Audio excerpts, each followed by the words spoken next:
Halo pemirsa, kita jumpa lagi pada pembahasan investigasi jurnalistik, solusi tuntas untuk menghentikan penyebaran COVID-19 tanpa vaksin.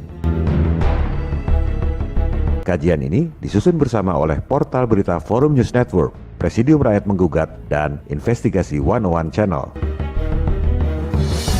Investigasi jurnalistik ini adalah rangkuman dari 64 dokumen-dokumen yang kredibel berupa jurnal ilmiah, buku, artikel, dan rekaman video yang sebenarnya ada, tapi jarang terinformasikan kepada publik. Investigasi jurnalistik ini kami bagi menjadi 5 episode, yaitu episode 23 sampai 27. Kita masuk pada pembahasan episode 23, rahasia di balik PCR test.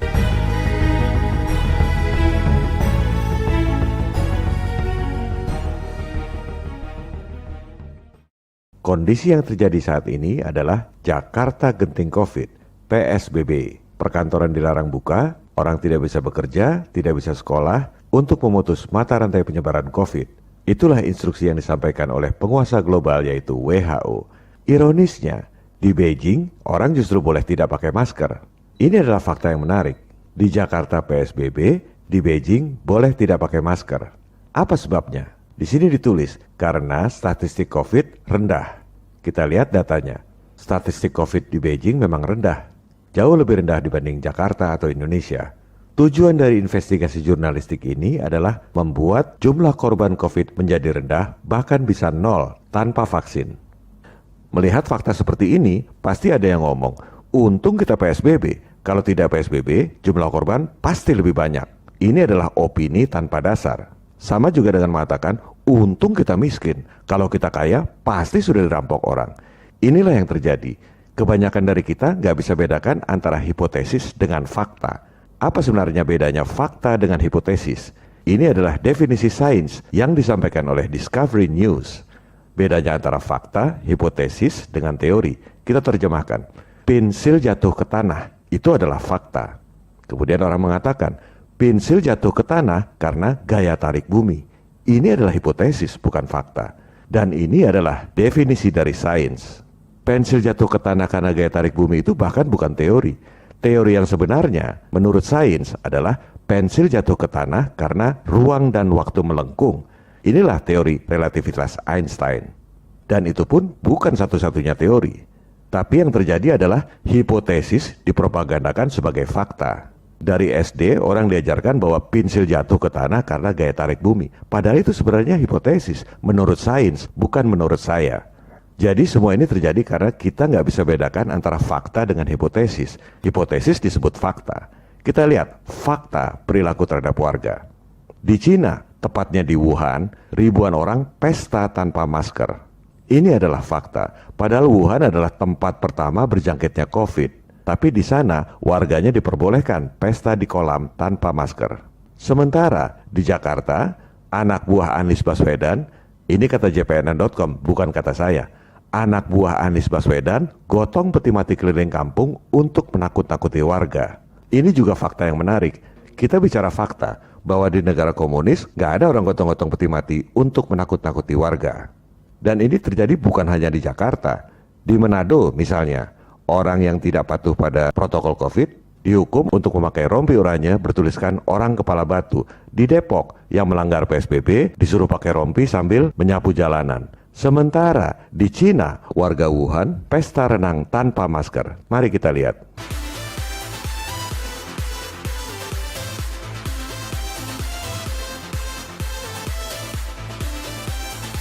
Nah, ini di Cina yang negara komunis.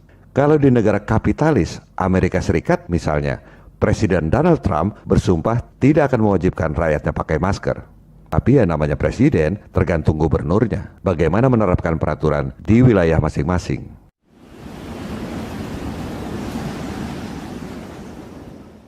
Yang terjadi saat ini adalah penggiringan opini seolah-olah ada pertentangan antara pilih ekonomi atau pilih kesehatan.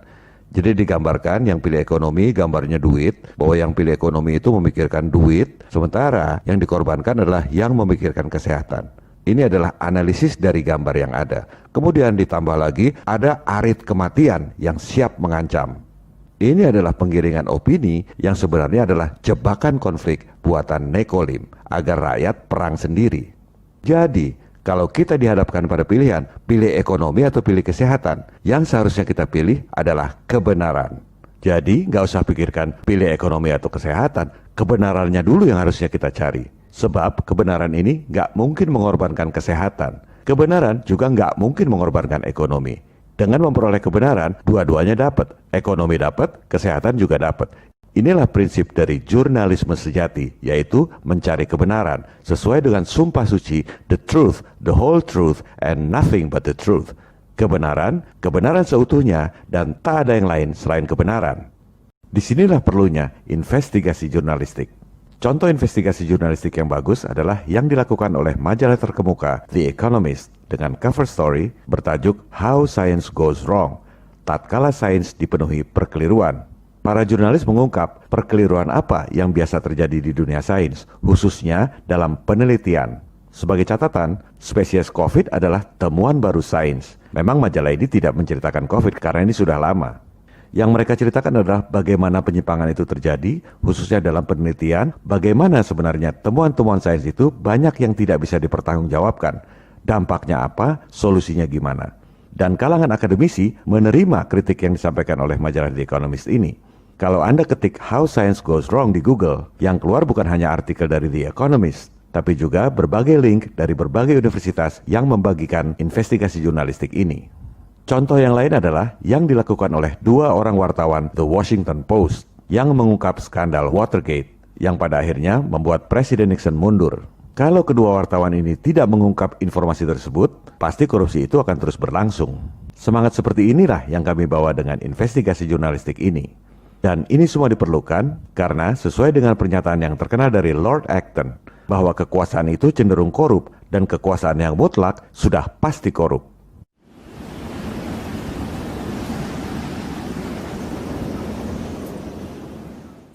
Selanjutnya, kita masuk pada pembahasan apa penyebab pesatnya peningkatan jumlah korban penyakit menular menurut penemu PCR. Kita ketahui bahwa saat ini alat yang paling diandalkan untuk mendeteksi COVID adalah PCR. PCR ini ditemukan oleh Dr. Kary Mullis yang kemudian memperoleh hadiah Nobel atas temuannya itu. Mari kita simak, apa penyebab pesatnya peningkatan jumlah korban penyakit menular menurut sang penemu PCR. Ia mengatakan bahwa pesatnya peningkatan jumlah korban epidemi terjadi akibat pesatnya peningkatan tes. Berapa uang yang kita dapat dari epidemi tahun ini? Epidemi terjadi karena kita dapat duit terus dari situ tiap tahun. The number of cases reported went up epidemically, exponentially, because the number of tests that was done went up exponentially. Betul kan? Jumlah korban epidemi yang dilaporkan meningkat pesat seiring dengan peningkatan pengujian. How many doctors knew about HIV in 1983? 2. How many knew about it in 1985? Say 500. How many knew about it in 1986? 40,000. So that's where the curve came from. How much money did we make off of HIV this year? And they could have plotted that, and it would have looked the same. And they could have said it's an epidemic because we're making more and more money off of it every year. Luar biasa. Berapa banyak dokter yang berani berkata seperti itu? Kary Mullis adalah seorang dokter aktivis, bukan dokter antek globalis atau nekolim. Perhatikan kata kita. Ia menyebutnya kita. Jadi statement itu adalah otokritik buat kalangan dokter dan saintis dari seorang pemenang hadiah Nobel. Yang disampaikan oleh Dr. Kary Mullis itu adalah fakta. Tadi di awal kita sudah jelaskan, fakta itu contohnya pensil jatuh ke tanah, itu fakta. Kalau pensil jatuh ke tanah karena gaya tarik bumi, itu adalah hipotesis yang dikira fakta oleh sebagian besar orang. Kita lihat faktanya. Tingkat penularan COVID pesat luar biasa. Buktinya banyak orang yang terpapar COVID. Faktanya adalah statistik tinggi itu disebabkan karena hasil tes. Kalau hasil tesnya positif, disebut terpapar COVID. Kalau banyak yang hasil tesnya positif, disebut korban banyak karena tingkat penularannya tinggi. Kalau hasil tes negatif, orang tak disebut kena COVID. Kalau semua orang yang dites hasilnya negatif, disebut COVID sudah tidak ada. Itu semua karena hasil tes. Persis seperti yang dikatakan oleh sang penemu PCR. Lantas orang mengatakan, itu banyak yang mati. Kamu gila apa? Ada 100 dokter mati. Kamu masih nggak percaya? Kamu itu denial, membahayakan orang. Coba kita lihat faktanya. Disebut mati karena apa? Karena hasil tesnya positif kan? Kalau hasil tesnya negatif, nggak disebut mati karena COVID. Faktanya, yang mati itu adalah yang punya penyakit bawaan. Nggak ada yang mati karena COVID doang. Dan kebanyakan karena ditambah stres dan rasa takut, mengakibatkan imunitasnya hilang dan akhirnya mati. Kemudian, ada orang tanpa gejala. Kenapa bisa begitu? Faktanya karena hasil tes. Orang nggak sakit, hasil tesnya positif. Maka disebut orang terinfeksi tapi tanpa gejala. Ada orang sembuh sendiri, itu karena hasil tes. Sekarang dites hasilnya positif, disebut kena COVID. 2 jam kemudian, tes lagi hasilnya negatif, disebut sudah sembuh. Lantas dikatakan virusnya bermutasi terus. Itu juga karena hasil analisis PCR. Sekarang terdeteksi urutan genetiknya seperti ini. Besok hasil PCR urutan genetiknya beda, maka disebut virusnya bermutasi. Oleh sebab itu, sangat penting kita memahami fakta tentang cara kerja PCR.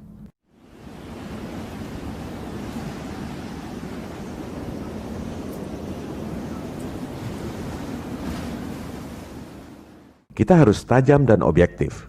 Ini ada daftar referensinya. Apa yang kami sampaikan adalah rangkuman dari referensi-referensi tersebut dalam bahasa yang sederhana sehingga mudah dipahami awam. RT-PCR adalah penggabungan 2 metode, yaitu PCR atau Polymerase Chain Reaction dan RT atau Reverse Transcriptase. Kita bahas PCR-nya dulu. PCR ditemukan oleh Dr. Kary Mullis tahun 1983 yang kemudian memperoleh hadiah Nobel tahun 1993. Fungsinya adalah menggandakan bagian tertentu dari DNA dalam jumlah banyak secara singkat. Kita lihat di sini. Bahasa sederhananya adalah alat untuk menggandakan jempol Anda yang ada sidik jarinya. Dari 1 jempol Anda menjadi 1 miliar jempol dalam 30 kali putaran. Itu luar biasa. Jempol Anda jadi ada 1 miliar, masing-masing kukunya sama, sidik jarinya sama, sehingga memudahkan untuk dianalisa lebih lanjut. Pertanyaannya, bisa nggak alat ini menggandakan kelingking Anda? Nggak bisa, dia hanya bisa menggandakan jempol. Bisa nggak menggandakan kuping Anda? Nggak bisa, dia hanya bisa menggandakan jempol. Bisa nggak menggandakan tubuh Anda seluruhnya? Nggak bisa, dia hanya bisa menggandakan jempol. Analoginya adalah seperti itu. Kalau benerannya, PCR ini hanya menggandakan bagian tertentu dari DNA. Bisa nggak dia menggandakan DNA secara keseluruhan? Nggak bisa. Bisa nggak dia menggandakan RNA? Nggak bisa. Bisa nggak dia ngelihat virus? Nggak bisa. Dia hanya mengcopy bagian tertentu dari DNA. Ilustrasinya seperti ini. Dari 2 DNA, dicopy menjadi 4. Dari 4 DNA, dicopy menjadi 16. Hanya bisa potongan DNA itu yang dikerjakan. Dia tidak bisa melakukan hal yang lain. Kalau begitu, fungsinya apa? Setelah digandakan menjadi banyak, yaitu 1 miliar dalam 30 kali putaran saja, ini memudahkan untuk analisa forensik, diagnostik medis atau cloning DNA. Kalau cuma 1 DNA, nggak bisa dianalisa, karena jumlahnya banyak sehingga mudah untuk dianalisa. Itulah fungsi dari PCR. Dan ini adalah terobosan yang luar biasa, belum ada tandingannya sampai sekarang. Dari tahun 83, sudah 37 tahun, alat ini tetap dipakai karena nggak ada lagi yang bisa menggandakan seperti ini.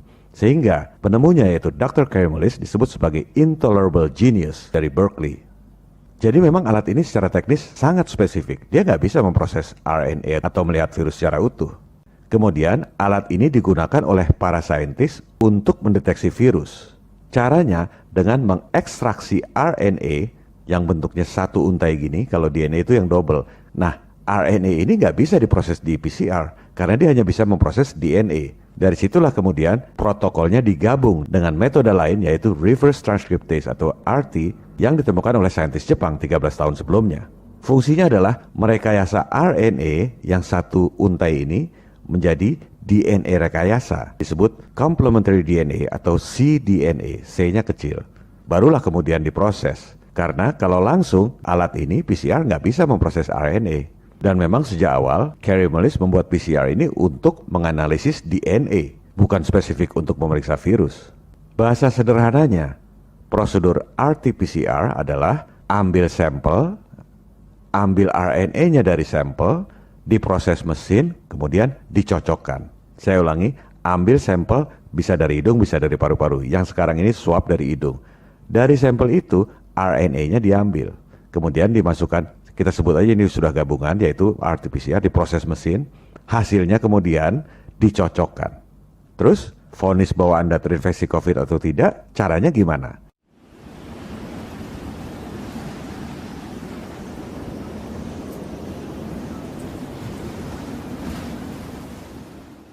Kita baca referensi lain yang lebih jelas. Kuncinya adalah 3 garis ini. Pertama di sini disebut jumlah cycle atau putarannya, garis yang ini. Ini menandakan berapa kali putaran, 10, 20, 30, 40, 50. Ini satu garis. Kemudian yang kedua adalah fluorescentnya, yang ini, garis yang ini. Dan ketiga yang disebut threshold value, ini thresholdnya. Jadi 3 garis ini.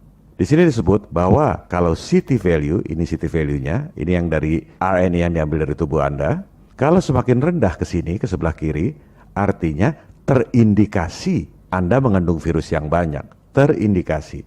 Jadi ini di garis ini. Semakin dia ke kiri, semakin sedikit, irisannya dengan threshold ini yang sudah ditentukan. Kalau semakin ke kiri, indikasinya Anda mengandung banyak virus. Kemudian, di sini disebut kalau kurang dari 40, berarti dianggap Anda positif.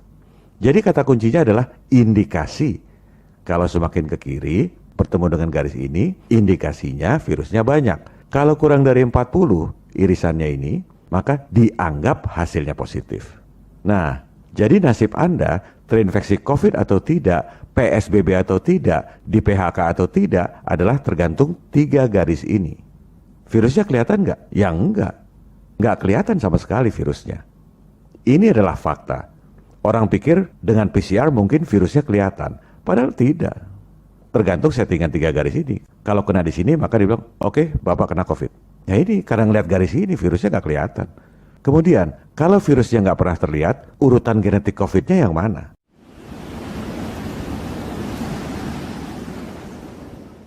Nggak ada di 3 garis ini. Anda harus lakukan investigasi sendiri. Ini ada dokumen yang diunduh dari situs resmi WHO. Judulnya, Protokol Real-Time RT-PCR untuk pendeteksian SARS-CoV-2 atau COVID-19. Di sini disebut bahwa berdasarkan urutan genetik COVID yang pertama yang dibuat tanggal 11 Januari 2020. Protokol ini dibuat oleh Institut Pasteur di Paris. Dokumen ini bisa Anda unduh dari situs resmi WHO. Pada dokumen itu ditulis ada 9 urutan genetik COVID. Ini jumlahnya ada 9, ya. Jadi urutan genetik yang disebut urutan genetik COVID ini diolah, dijadikan parameter untuk kemudian dituangkan dalam bentuk garis-garis ini. Begitulah prosedur dan protokol pendeteksian COVID dengan menggunakan RT-PCR. Sekarang kita masuk pada fakta yang disembunyikan dari prosedur pendeteksian virus yang menggunakan RT-PCR. Sebenarnya banyak referensi tentang ini. Banyak dokter yang tahu, tapi kebanyakan gak berani ngomong. Dan referensi-referensi seperti ini ditimbun begitu saja.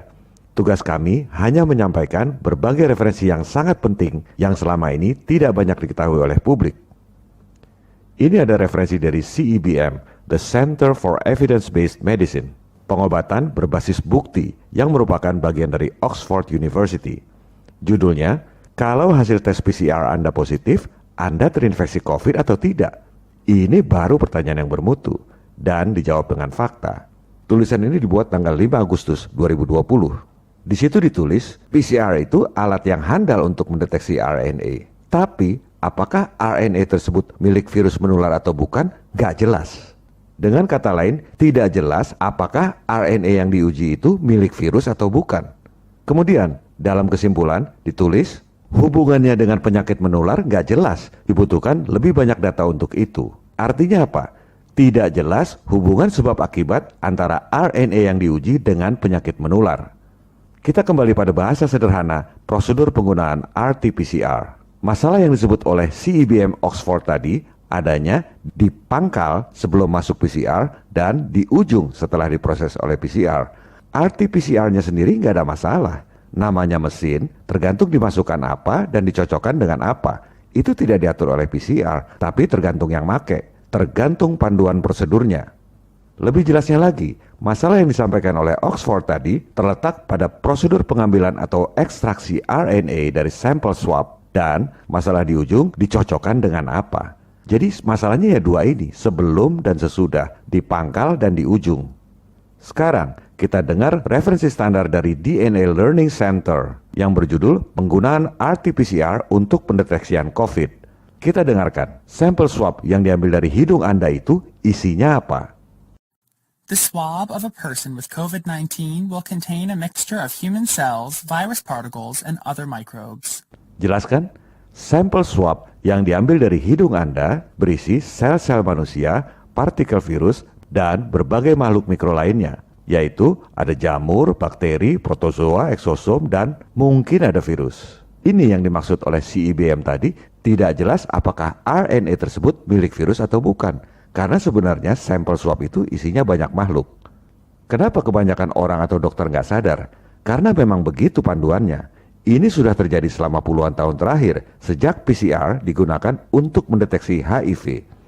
Jadi kalau ditanya, dokter akan bilang, ini sudah sesuai dengan prosedur internasional. Coba kita dengar, panduan yang selama ini diajarkan itu bagaimana?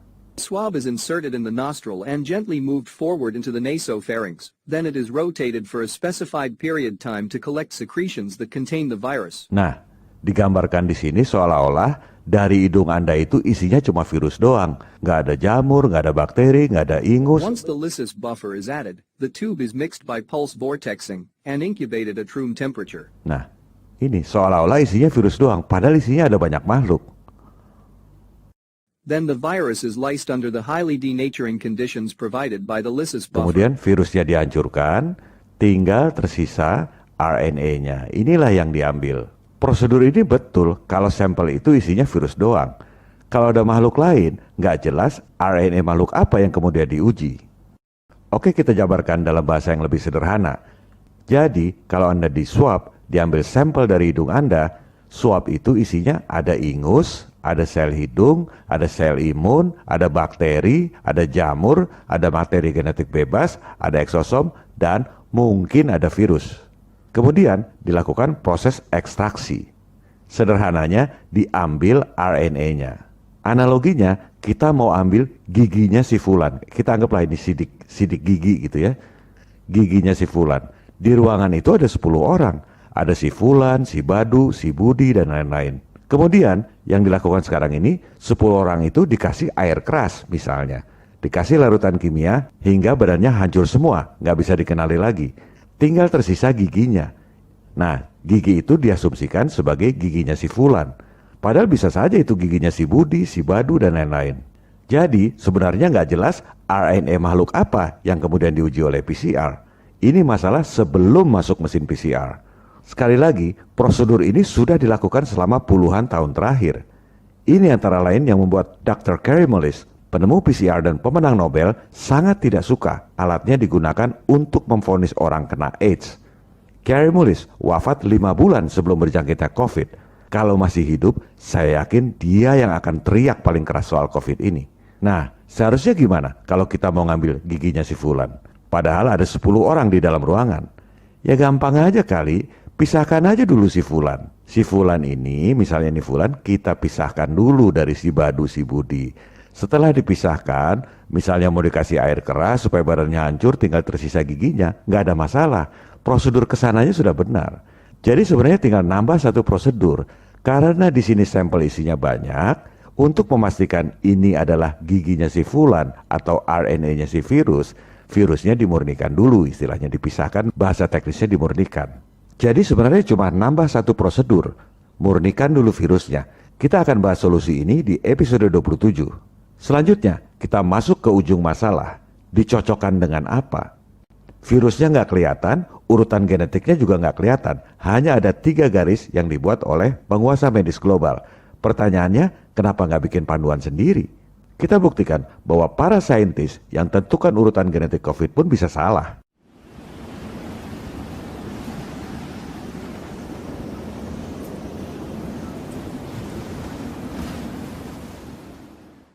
Kita kembali pada protokol yang dibuat oleh Institut Pasteur yang sangat kredibel, yang kemudian diunggah di situs resmi WHO. Ini adalah panduan buat seluruh dunia. Tadi sudah kita singgung, ada 9 nomor kode. Ini adalah 9 nomor kode yang disebut urutan genetik COVID. Anda perhatikan urutan genetik yang nomor 2. Kemudian Anda ambil data dari sumber lain, dari NCBI, the National Center for Biotechnology Information. Isinya tentang urutan genetik Homo sapiens, urutan genetik manusia, urutan genetik Anda sendiri. Ini urutan genetiknya. Sekarang, coba Anda bandingkan. Urutan genetik yang sebelah kiri ini adalah urutan genetik COVID.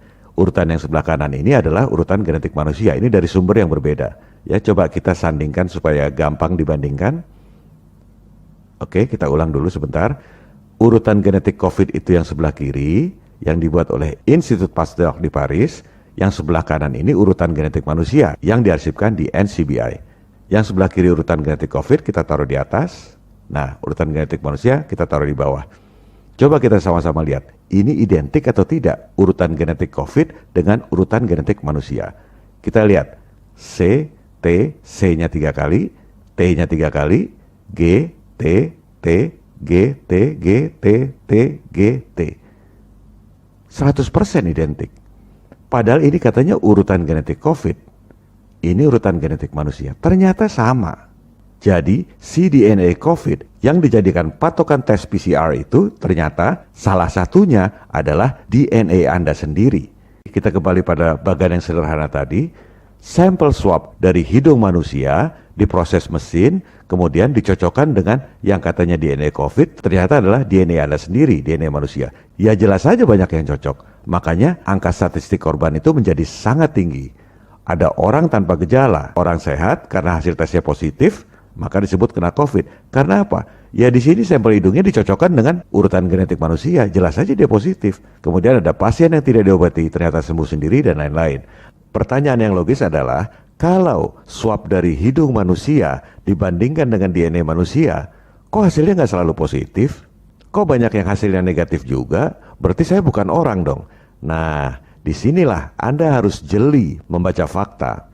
Faktanya adalah, ini fakta dokumen, bahwa salah satu urutan genetik pada protokol Pasteur adalah urutan genetik manusia. Kemudian ditanya, kok nggak semua hasil tesnya positif? Anda lihat faktanya, bahwa urutan genetik manusia ini adalah 1 dari 9 urutan genetik pada protokol Pasteur. Faktanya, kita tidak tahu urutan genetik mana yang digunakan. Ini yang seharusnya kita tahu. Kemudian, kenapa nggak semua hasil tesnya positif?